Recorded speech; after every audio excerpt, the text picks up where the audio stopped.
Meditação, Neville Goddard. Rádio Discussão, Estação Queca, Los Angeles, julho de 1951. Olá, caro amigo. Caso você ainda não seja inscrito no canal, considere se inscrever.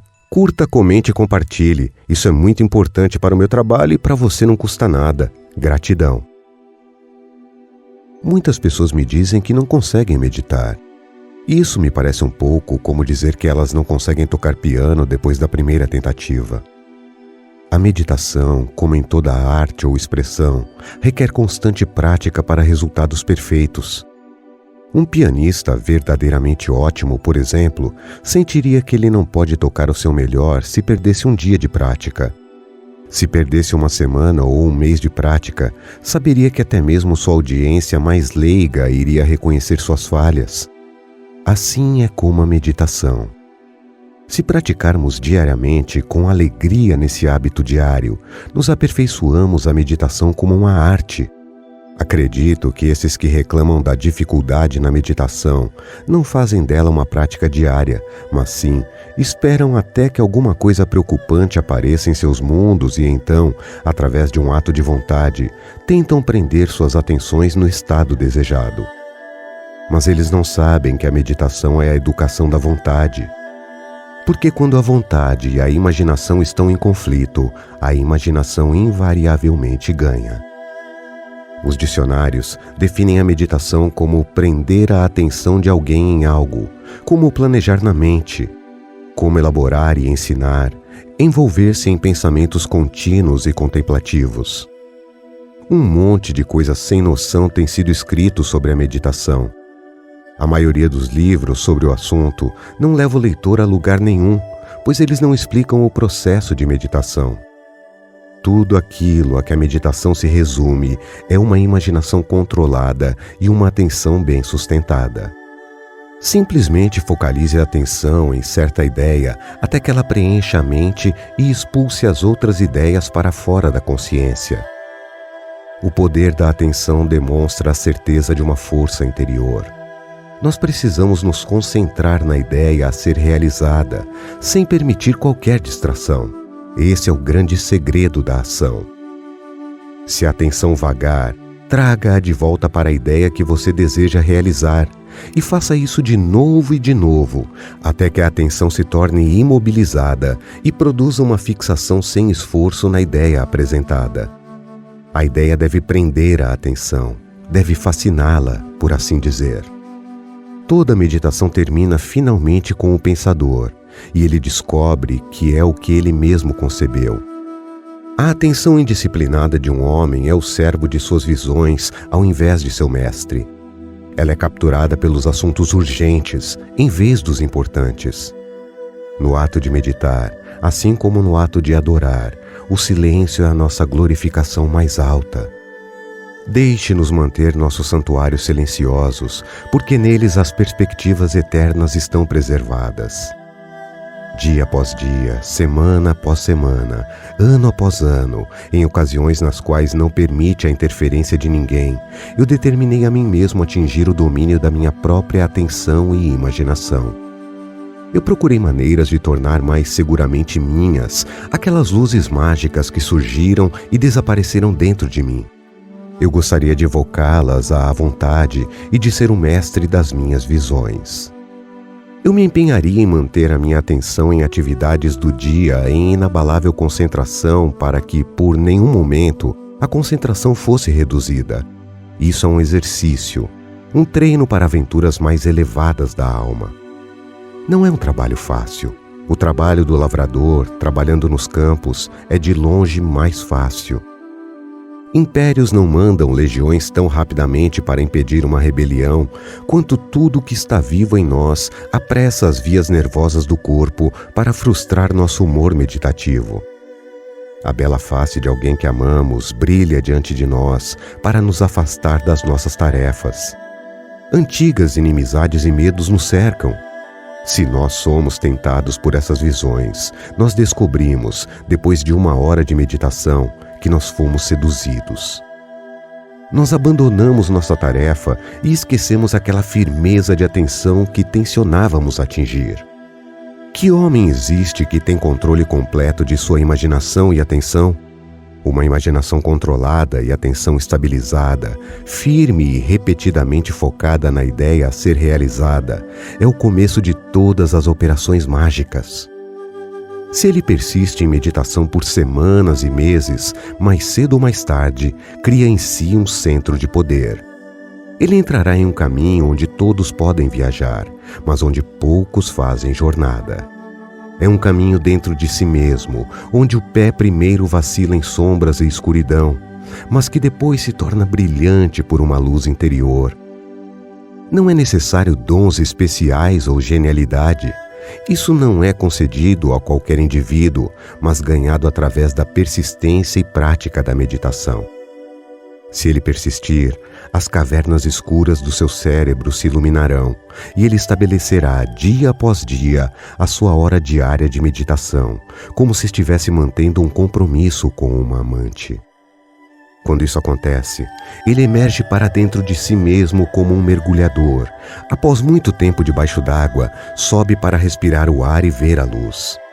Nesse estado meditativo, ele experimenta em imaginação o que experimentaria em realidade, caso tivesse conquistado seus objetivos, transformando-se na imagem de seu estado imaginado.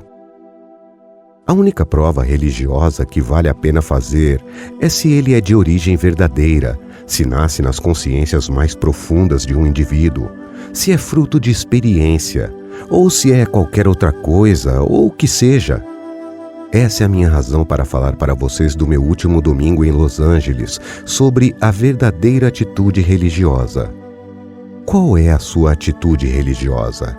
Qual é a minha atitude religiosa?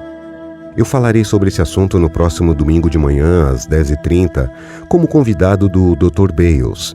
O serviço será realizado no Teatro Fox Wilshire, na Wilshire Boulevard, perto de La Cienega.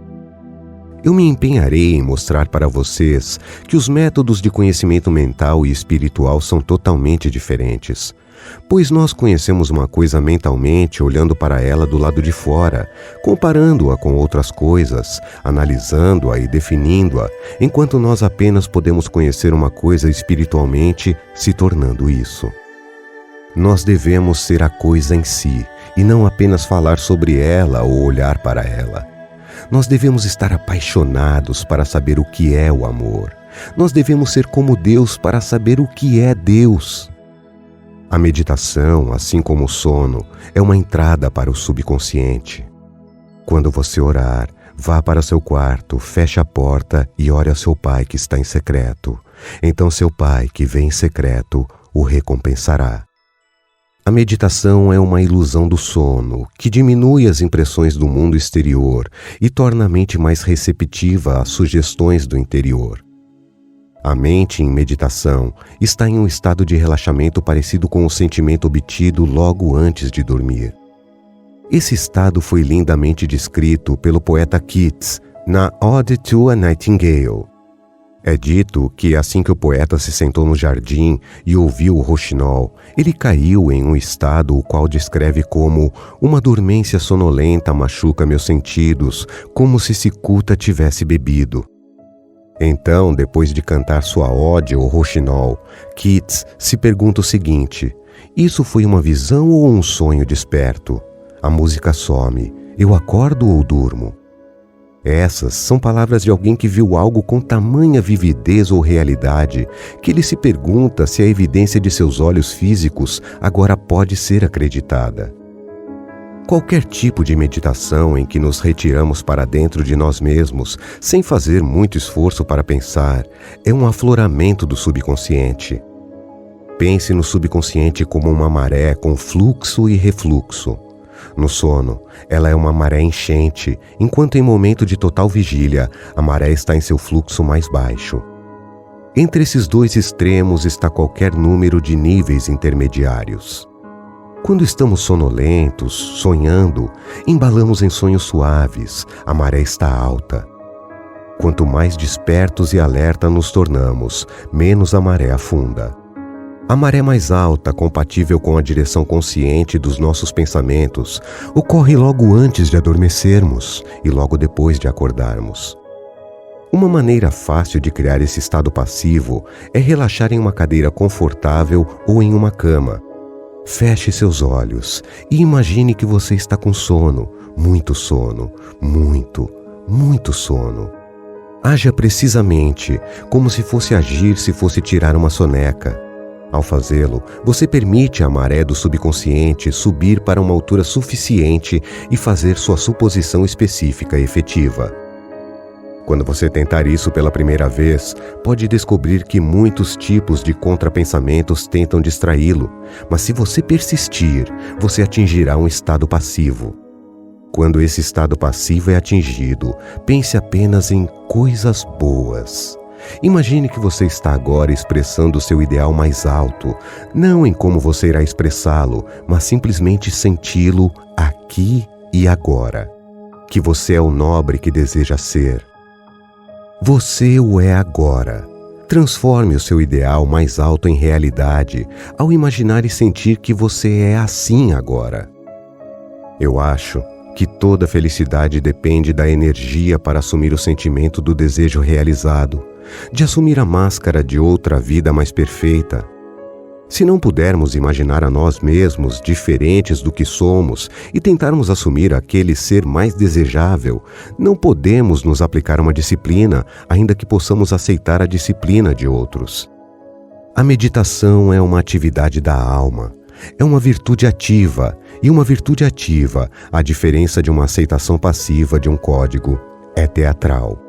Ela é dramática, é o usar de uma máscara. Assim que seu objeto é aceito, você se torna totalmente indiferente a possíveis falhas, pois a aceitação do final cria os meios que levam aos fins. Quando você emerge de um momento de meditação, é como se tivessem mostrado o final feliz de uma peça na qual você é o ator principal. Tendo testemunhado o final na sua meditação, independente de quaisquer estados anticlimáticos que encontre, você permanece calmo e seguro, sabendo que o final foi perfeitamente definido. A criação está terminada, e o que nós chamamos de criatividade está realmente apenas em uma receptividade mais profunda ou suscetibilidade mais apurada da nossa parte, e essa receptividade é, não por força nem por violência, mas sim pelo meu espírito, diz o Senhor dos Exércitos. Através da meditação, nós acordamos dentro de nós um centro de luz, que será para nós um pilar de nuvens de dia e um pilar de fogo de noite.